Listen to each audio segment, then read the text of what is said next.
Welcome to the complete GitHub Copilot CLI course.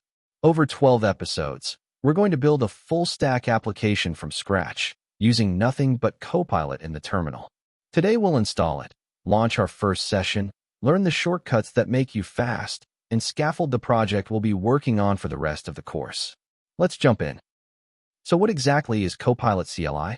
It's a command line agent that connects your terminal directly to an AI model. You type a request in plain English, Copilot reads your entire code base, figures out what needs to happen, and then creates or modifies your files. No IDE required. No browser extensions. Just your terminal and a really smart assistant. You might know Copilot from VS Code, chat, inline edits, agent mode inside your editor. Copilot CLI is the same AI power, but running in your terminal as a standalone agent. It's faster for large tasks because it runs in its own process. It supports MCP servers, plugins, and multiple AI models. And it works in any terminal, not just VS Code. Throughout this course, we're building TaskFlow, a full-stack task management app, React and TypeScript on the front end, Express on the back end, SQLite for the database, so there's nothing extra to install. We'll add tests with Jest and Playwright later on. Every line of code will be written by Copilot CLI. Here's what you'll be able to do by the end of this episode. Install Copilot CLI regardless of your operating system. Start and navigate an interactive session. Use all the keyboard shortcuts like a pro. And scaffold the entire TaskFlow project from a single prompt. There are 3 ways to install Copilot CLI. On Windows, winget is the easiest. One command, no dependencies. If you have Node.js 22 or later, npm works on any platform. And on Mac or Linux, Homebrew has you covered. Pick whichever fits your setup. One command. Winget downloads the package, verifies the hash, extracts the archive, and installs, all automatically. Successfully installed. That's it.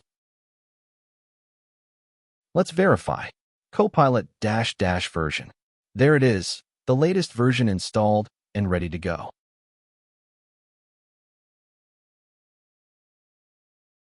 Type Copilot and hit enter. It loads your environment, discovers plugins, checks for MCP servers, loads any skills. First time you run it in a folder, it asks if you trust the directory. Say yes, and it drops you into the interactive prompt. Here's the welcome screen. You can see the model it's using, your token budget, and the available tools. This is your home base, where every conversation starts. Type /help to see everything Copilot can do. It lists all the commands, keyboard shortcuts, and available modes. Think of this as your cheat sheet. The @ sign is how you add files to context. Type @ and you'll see your project files appear in a drop-down. We'll use this constantly throughout the course. / opens the command menu. Model switching, help, exit, context management, it's all here. We'll explore many of these across the course. Control-L clears the screen, keeps your workspace tidy, and escape cancels whatever you're typing or stops Copilot mid-operation. 2 shortcuts you'll reach for constantly. /exit ends your session cleanly. It shows a summary, tokens used, files changed, tools called. Always a nice sanity check before you move on. You don't always need a full interactive session. The -p flag sends a single prompt to Copilot and prints the answer. No session, no trust prompt.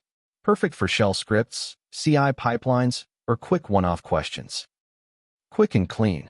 Ask a question, get the answer, back to your shell. No session overhead. This is super handy when you just need a quick answer without the full interactive experience.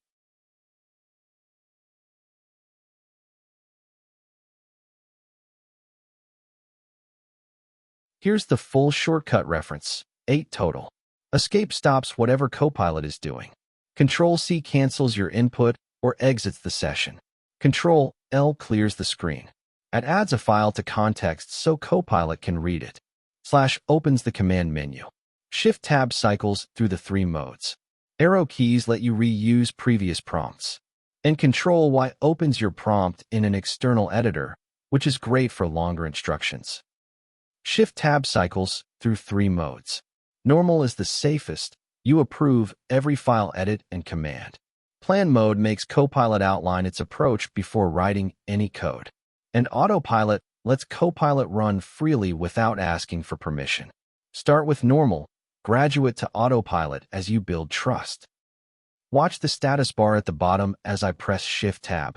Normal, Plan, Autopilot, and back to normal. The mode changes immediately, no restart needed. You can switch modes mid-conversation whenever you want. Beyond the interactive shortcuts, there are command line flags you can pass when starting Copilot. -P for non-interactive mode, which we just saw. -- model to pick a specific AI model. -- autopilot to start directly in autopilot mode. And -- max turns to limit how many iterations Copilot takes. Great for keeping costs predictable. Inside a session, /model shows the available AI models and lets you switch between them. Different models have different strengths. Some are faster, some are better at complex reasoning.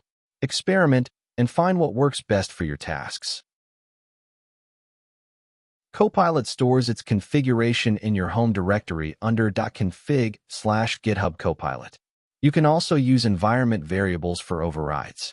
And in Episode 4, we'll set up a per-project agents.md file that gives Copilot custom instructions for TaskFlow specifically.